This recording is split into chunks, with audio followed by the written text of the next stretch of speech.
હાય. બોલો જોસ્તી. મૂડ નથી છે? મૂડ છે ને? મજામાં છો ને? સારું. તો સિંહ કેવી ગર્જના કરે, કરો તો. ઓ બાપા, કરો તો મોટેથી. અને બકરી કેવું બોલે?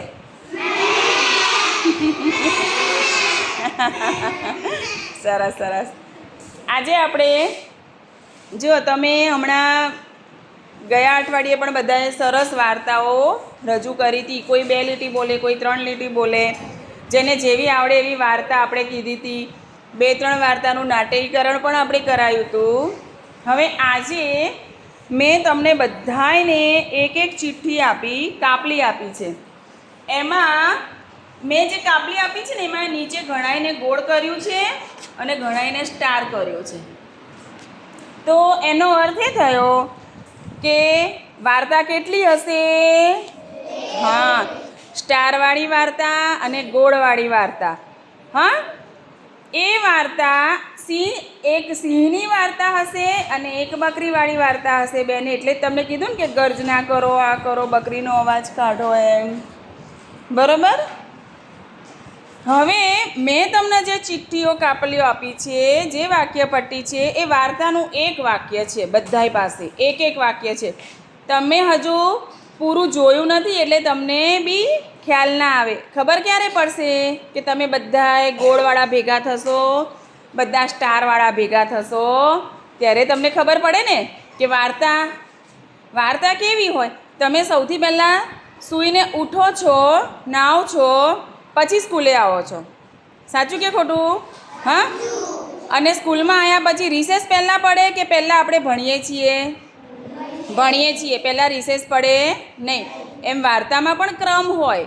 દરેક વસ્તુ ક્રમિક રીતે થાય બેટા. વાર્તામાં પણ ક્રમ હોય કે પહેલાં આ વાક્ય આવે, પછી આવું આવે. તમારે વાર્તાને સરસ ગોઠવવાની છે. 2 વાર્તા ગોઠવીને તૈયાર કરવાની છે.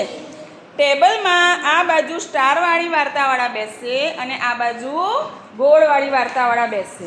બરાબર?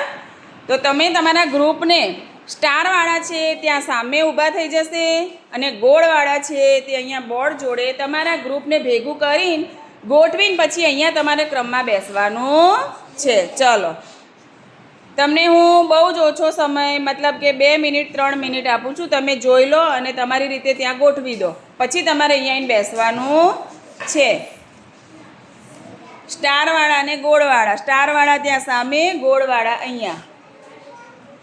વાંચો બધાયની ચિઠ્ઠીઓ.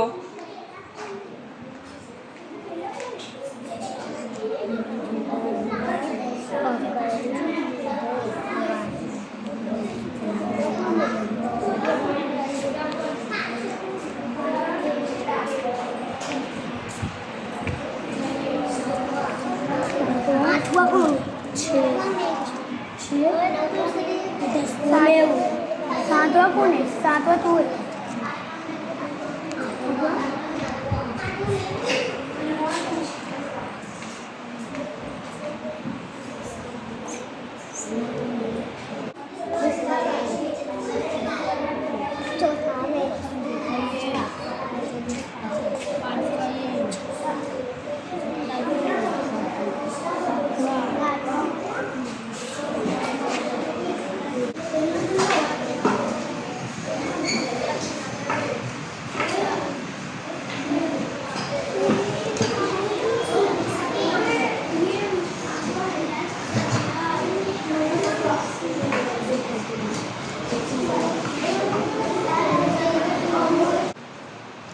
થઈ ગયા ક્રમ તમારા?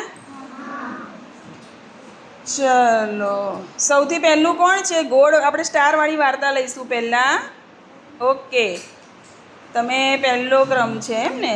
હવે જો જેની પાસે જે પટ્ટી છે એ વાંચવાની છે મોટેથી. તમે ક્રમમાં ગોઠવીને આવ્યા છો ને વાર્તા, મોટેથી વાંચવાની છે. પહેલાં આ બાજુવાળા વાંચશે મોટેથી અને બીજા અવાજ કરે નહીં.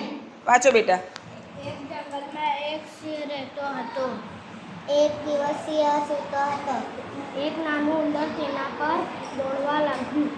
સિંહ ગુસ્સે થયો અને ઉંદરને પકડી લીધો. ઉંદરે માફી માંગી. સિંહે તેને છોડી દીધો. મોટેથી હો થોડું. થોડા દિવસ પછી સિંહ ઝાડમાં ફસાઈ ગયો. ઉંદરે આ જોયું અને પોતાના કાતર જેવા દાંત વડે જાણ કાપી નાખી. સિંહ તૂટી ગયો અને ખુશ થયો. મોટેથી વાંચો થોડું. સિંહને સમજાયું કે નાના માણસો પણ મોટું કામ કરી શકે છે. વાતો તો બહુ મોટેથી કરો છો, બહુ સરસ. ચલો આમની વાર્તા અહીંયા પતી ગઈ. ઓકે, હવે તમારી વાર્તા ક્યાંથી શરૂ થાય છે? ગોળવાળાની વાર્તા ક્યાંથી શરૂ થાય છે? ઓકે, અહીંયાથી. જો એમને અહીંયાથી ક્રમ ગોઠવ્યો, તમે ત્યાંથી ગોઠવ્યો, બહુ સરસ, પણ ક્રમમાં તો છે. બોલો તો વાક્ય પહેલું. એક જંગલમાં 3 બકરીઓ રહેતી હતી. સરસ, આવું મોટેથી વાંચો. તેમને નદી પર જઈને લીલું ઘાસ ખાવું હતું. નદી પર એક નાનો પુલ હતો. પુલ નીચે એક ભૂખ્યો વરુ બેઠો હતો. પહેલી બકરી પુલ પરથી પસાર થવા લાગી. વરુએ તેને પકડવાનો પ્રયાસ કર્યો. બકરીએ સમજદારીથી મોટો અવાજ કર્યો.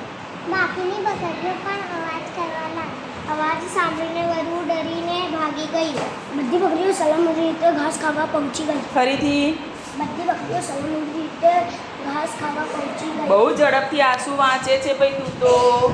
બધી બકરીઓ સલામત રીતે ઘાસ ખાવા પહોંચી ગઈ. મજા આવી? ઓકે, ચલો એ 2 વાર્તા થઈ. હવે આ બાજુવાળા વાર્તાનો બોધ શું મળશે? કોઈને નાનું સમજવું જોઈએ નહીં. કેમ કે નાનું કોણ હતું વાર્તામાં? હા, એને શું કર્યું? ઝાડ કાપી. બહુ સરસ. અને કોને છોડાવ્યો? સિંહને. Very good. ચલો તમારો બોધ કહેશો મને? મોટેથી બોલો બેટા. એકતાથી કામ સરળ બને છે. પછી સમજદારીથી હંમેશા કામ લેવાના પડે છે. ગુજરાતી ને હિન્દી ભેગું કંઈ વાંધો નહીં. સમજદારીથી કામ લેવું જોઈએ. બહુ સરસ.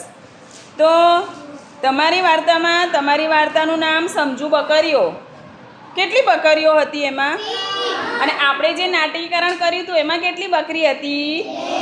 હા, સરસ. તો જો વાર્તામાં મજા આવી બેટા? બધાને મજા આવી ને? તમારે આ વાર્તા આવી રીતના ક્રમમાં યાદ રાખવાની, કહેવાની, અને અંદર પણ જ્યારે ફ્રી બેઠા હોવ ત્યારે આવું વિચારવાનું. નવી વાર્તા પણ બનાવી શકાય. કલ્પના કરીને પણ વાર્તા બનાવાય. સમજુ બકરીઓની 2 જ વાર્તા હતી, જ્યારે અત્યારે 3 સમજુ બકરીઓ થઈ.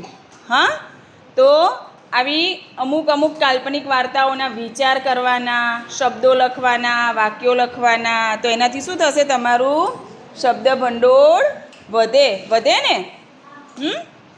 ઓકે, ક્લેપ કરો બધા. ચલો તમે પણ ક્લેપ કરો બધા.